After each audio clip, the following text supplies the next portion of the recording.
สบายดีทุกคนมื่อนี้ก็ได้ของฝากมาจากบ้านนะน้องไม่ไล่ทุกคนน้องไม่ไล่ตอนนี้กำลังสีเริ่มแกงแล้วก็บ่มีหยังไรหรอกมีจิรอเนี่ยเฮ็ดปวกพร้อมผักขะแยงนะทุกคนนะประมาณนี้เรื่องแกงน้องไม่เอามานี่นะจิรอก็ไข่เด้ไข่เดียวตัวเดียวดอกเป็นตัวเดียวเกี๊ยมพักมียอด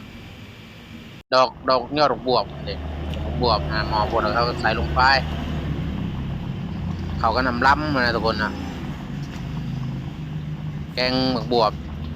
แกงหน่อไม้ใส่หมึกบวบใส่จิโร่ใส่เฮ็ดมาแซ่บใส่ได้อาหารบ้านเฮาเนาะเกี่ยวเข่ากันมาเลยต้นเที่ยงแล้วแต่ผมมีตัวนี้คือแบบว่าผมกินเข่าแล้วค่อยง้อได้ก่อนกินเขาต้องมีตัวนี้นะทุกคนนะแล้วก็คนลงไปแกงหน่อไม้ไล่หน่อไม้ไล่ให้ก่อนจะวันจะพากมาให้กันชวนไปหาต้มไปให้ใส่ลงไป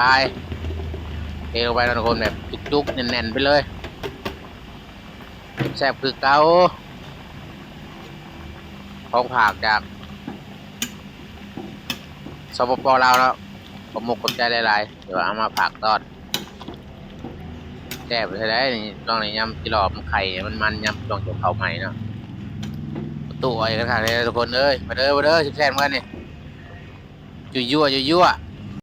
มาทุกคนมาแล้วได้ป่ะเนี่ยพร้อมหน้าพร้อมตากันคือเก่ามาเพิ่มอีก2 คนได้วันนี้จักลงมาได้ทางใดนี่โอเคหรอโอเคข้าวเขาใหญ่กินกันแซ่บ